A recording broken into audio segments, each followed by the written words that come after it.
যশোরের বাঘারপাড়ায় ৪৬তম বিজ্ঞান ও প্রযুক্তি মেলার উদ্বোধন। উদ্ভাবনের পথচলায় নতুন প্রজন্মের প্রতিশ্রুতি।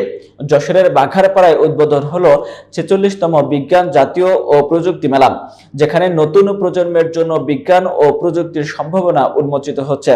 বিস্তারিত দেখুন শহীদুল ইসলামের তথ্যচিত্রে।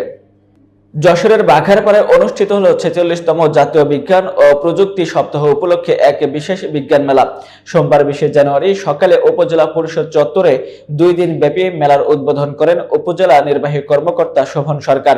এ সময় বিশেষ অতিথি হিসেবে উপস্থিত ছিলেন ইউসুফ মিয়া, সহকারী কমিশনার ভূমি উপজেলা মাধ্যমিক শিক্ষা কর্মকর্তা আশিকুজ্জামান, প্রাণী সম্পদ কর্মকর্তা ডাক্তার শামসুল আরফিন, প্রকল্প বাস্তবায়ন কর্মকর্তা ইশতিয়াক আহমেদ, যুব উন্নয়ন কর্মকর্তা আরব আলী, জনস্বাস্থ্য প্রকৌশলী আবু হানিফ এবং উপজেলা প্রেস ক্লাবের সভাপতি ইকবাল কবির।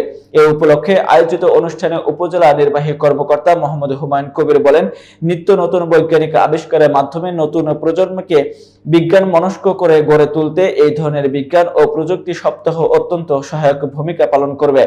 অনুষ্ঠানটি সঞ্চালনা করেন উপজেলা একাডেমিক সুপারভাইজার মোহাম্মদ ওয়াহিদুজ্জামান। এই বিজ্ঞান মেলায় যে বিভিন্ন শিক্ষা প্রতিষ্ঠান থেকে যে সমস্ত শিক্ষার্থী এবং সম্মানিত প্রধান শিক্ষক বা প্রতিষ্ঠান প্রধান এবং শিক্ষক মণ্ডলী এসেছেন, এই মেলার উদ্দেশ্য হচ্ছে যে মানুষের মাঝে, শিক্ষার্থীদের মাঝে বিজ্ঞানের গুরুত্ব তুলে ধরা, এর প্রসারতা, এর ব্যাপ্তিকে অনুধাবন করা। স্কুল কলেজের যে বিজ্ঞান বিভাগকে ভিতরে সীমাবদ্ধ নয়, প্রকৃতপক্ষে আসলে বিজ্ঞান আমাদের সর্বত্র বিরাজমান।